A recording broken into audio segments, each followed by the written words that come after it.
Sabe, por trás de toda grande organização, seja uma empresa gigante ou até o governo, existe uma ordem silenciosa, quase secreta. Hoje a gente vai mergulhar nessas estruturas invisíveis que, no fim das contas, ditam como a gente age e como a gente se comunica. Pensa bem, como é que instituições enormes, com milhares de pessoas, conseguem funcionar de um jeito minimamente coordenado? Qual é o segredo para que tudo não vire um caos total, uma bagunça completa? Então, a resposta está em dois sistemas que são bem fundamentais, mas que a gente quase nunca enxerga. Um deles cuida de organizar as ações, o que as pessoas fazem. O outro cuida de padronizar as palavras, o que elas dizem. É como se fossem as regras do jogo, sabe? Aquelas que mantêm tudo funcionando direitinho, mesmo no meio da complexidade. Ok, nosso roteiro para hoje é esse aqui. A gente vai começar pelo fluxo das ações, depois mergulhar na precisão das palavras. Aí vamos ver o que conecta essas duas coisas e no final desvendar o que a gente está chamando de arquitetura invisível. Vamos lá? Vamos começar então pelo primeiro sistema, aquele que organiza as ações.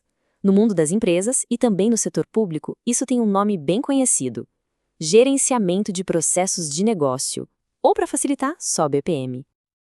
Olha, BPM é bem mais do que só um manual de regras, viu? É uma disciplina inteira, uma forma de pensar que busca, bom, revolucionar o jeito como o trabalho flui. A grande sacada é alinhar cada pequena tarefa com a estratégia geral da organização e, mais importante ainda, com foco no cliente. É isso que permite que as empresas se tornem mais rápidas e inovadoras. E aqui tem um conceito que é chave para entender BPM, a ideia de ponta a ponta. Pensa assim, um processo de verdade não fica preso dentro de uma caixinha, tipo só no departamento financeiro ou só no marketing. Não, ele atravessa a empresa inteira, como um fio que conecta tudo, desde o primeiro contato com o cliente até a entrega final de valor para ele. E é por isso que, na visão do BPM, aquela ideia de cliente interno meio que perde a força. O foco é sempre, sempre em quem está lá fora, recebendo o produto ou serviço. Mas por que tanto trabalho? Vale a pena? Com certeza. Os resultados são muito concretos. A organização fica mais ágil, sabe? Consegue responder mais rápido às mudanças do mercado. E, claro, melhora o controle de custos e a qualidade do que é entregue. No final do dia, é sobre isso: garantir que aquilo que foi prometido ao cliente seja cumprido. E tem mais: é uma forma de garantir que o conhecimento de como fazer as coisas não se perca no meio do caminho. E o mais legal do BPM é que ele nunca para. Não é um projeto com o começo, meio e fim. É um ciclo. Primeiro a gente modela, ou seja, desenha o processo exatamente como ele é hoje, o famoso as is. Depois vem a análise para achar os problemas, os gargalos. Com isso em mãos, a gente desenha o processo ideal, o to be. Aí implementa, mede o desempenho para ver se melhorou mesmo e vai transformando. E quando termina? Pois é, não termina. O ciclo recomeça. É melhoria contínua na veia. Ok, até agora a gente falou de organizar as ações. Mas e as palavras? Elas também precisam de ordem. Pensa só, se um processo bagunçado numa empresa gera prejuízo, uma palavra errada num documento do governo pode gerar ilegalidade. É um risco enorme. E é exatamente aí que entra o nosso segundo sistema, a redação oficial.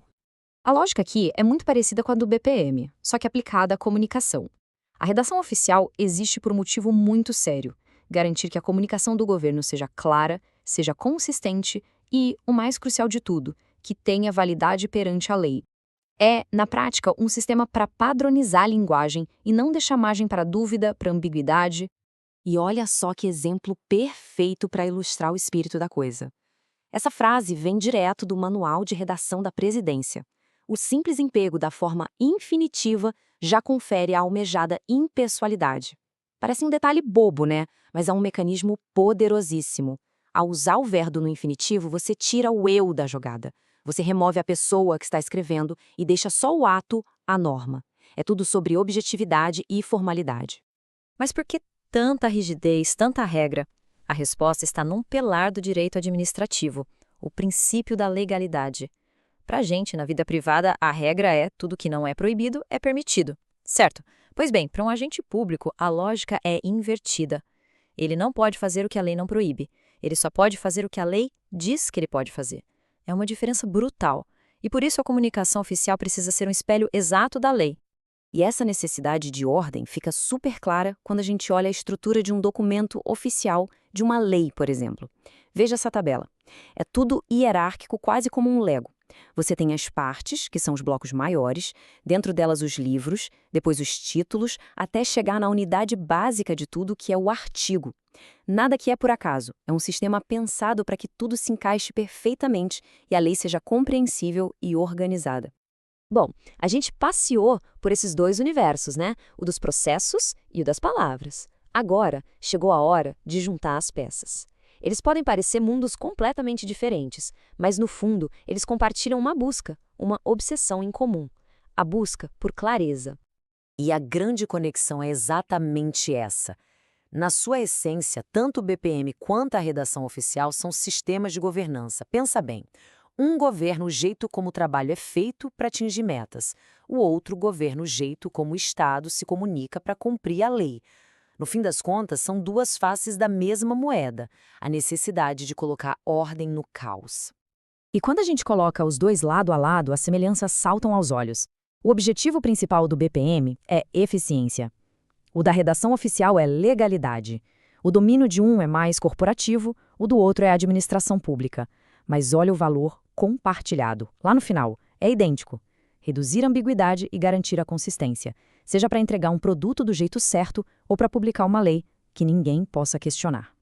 Tudo isso nos leva à nossa ideia final. Uma nova forma de olhar para todas essas regras, para todos esses sistemas que parecem tão burocráticos. A gente tem uma tendência a chamar tudo isso de burocracia e pronto, né? Como se fosse algo ruim.